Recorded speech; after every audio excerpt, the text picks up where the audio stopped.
Well, for more on how we can protect U.S. national security, we're joined by Republican Congressman Peter King of New York. He is now officially the incoming chairman of the House Homeland Security Committee. Congratulations for that, Congressman King. Thank you very much. I appreciate it. Looking forward to it. Let's talk about your new role and what's ahead for national security, because this Wikileaks issue has brought up some vulnerability, it seems, in not only our national security, but maybe even some of the laws that protect our country. How do you go on the offensive as chairman of the Homeland Security Committee? Well, first thing is we have to have the administration show a greater sense of urgency. They've known for at least 6 months now that this was going to be happening. It happened last summer, and it was just a matter of time before the second shoe dropped, and yet they've really been caught off guard. And I think we have to show we're serious about it. The Attorney General should have begun a prosecution for violation of the Espionage Act going back months ago. Senator Lieberman and I are introducing legislation which will, I believe, strengthen the Espionage Act as far as future leaks are concerned. But the main thing is that the administration, again, the urgency is not there, and even right now, unfortunately, we are still vulnerable to many more leaks of this type coming out because there's not enough safeguards in place. So we have to realize that cyber attacks are going to be a major part of the war of this century. It's going to be either utilized directly or indirectly by our enemies, and we have to be taking stronger action. And again, I just don't see the Attorney General showing the type of urgency or intensity that's needed. Well, let's talk about that amendment to the Espionage Act that you just mentioned. Are you offering that amendment because the Espionage Act, as it stands right now, the 1917 Act, is not strong enough to go after the founder of Wikileaks, Julian Assange? Is that why you need the amendment, or is this preventative for other situations that you see arising in the future? I think the way the law is drafted right now is strong enough. This just makes it stronger. It adds another element, and it makes clear that we're talking about protecting sources that we have, intelligence sources overseas who are assisting the U.S. This makes it clear that it applies to protecting them. But no, I think right now, yeah, I'm sorry. I'm sorry to interrupt you. So if it is clear that it does cover what we're dealing with right now, what do you think is holding back the Justice Department from moving forward? You know, I can't figure it out. All I can think is that, without getting into psychobabble, is that this is an administration whose leaders probably grew up admiring Daniel Ellsberg, admiring the release of the Pentagon Papers, and it's just not in their DNA to be going after or prosecuting those who are leaking government papers. They realize they have to do it, but they're really not enthused about doing it. For instance, it seemed in a matter of moments they brought a lawsuit against Arizona for its immigration law.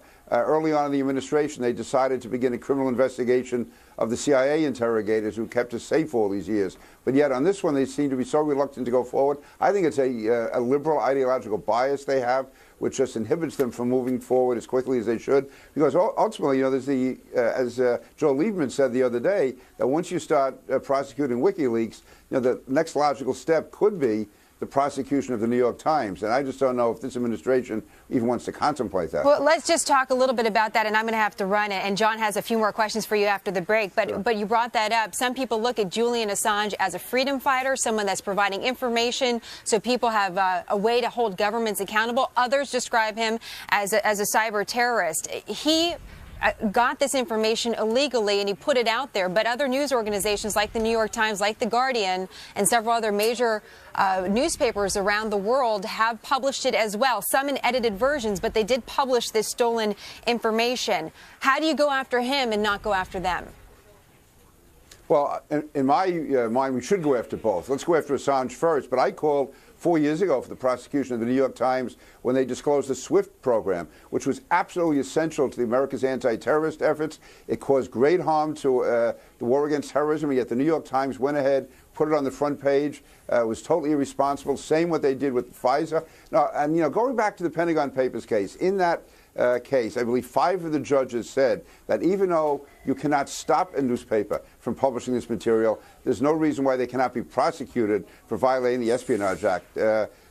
Justice White, in particular, said he would have had no problem at all in prosecuting the New York Times. So there is a difference between prior restraint and actual prosecution. And again, I think the New York Times acted disgracefully, irresponsibly, and it's put American lives at risk. And some would say they operated in a way that was good journalism and freedom of the press. And it's definitely a conversation that will continue, and obviously one we're not going to solve right now. Congressman King, we have a few more questions for you. Stick around with us. We'll be right back to you after the break, and we'll be right back here on Happening Now. Great. On the other end of Pennsylvania Avenue, there is a lot unfolding right now. Let's bring back in Republican Congressman Peter King of New York. He is incoming chairman of the House Homeland Security Committee. But the big issue for this segment, Congressman King, is the tax cut plan. President Obama came up with a deal with Senate leaders to extend the Bush-era tax cuts, essentially in exchange for extending unemployment benefits. What do you make of all that? Right. I thought it was a very good compromise. I give the president credit for coming forward. I give the Republican leadership credit for, again, working a deal that's in the best interest of all the American people. No one got all they wanted. Some of us gave up more than we wanted to give up. But the fact is, it's a very, very common sense deal and agreement. And I think it's irresponsible of the House and Senate Democrats to be undercutting the president of their own party, the president of their country, at a time like this when American businesses and the American people want some type of certainty. And it's obvious to me they did not learn the lessons of the last election. Well, they lost because they were too liberal, but now they're more liberal than ever. If the president is taking heat from liberals as well as some conservatives, does it seem that, maybe he's done something right by sort of making the middle happy?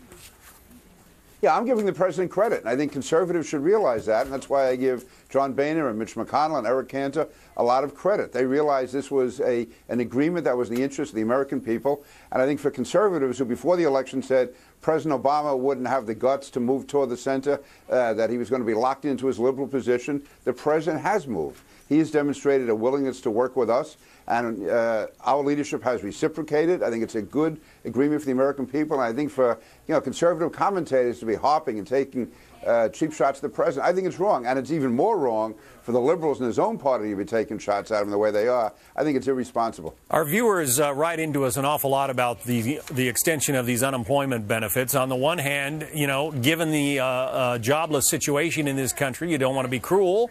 On the other hand, how long can the government, the rest of us taxpayers essentially, continue to keep paying people to do nothing?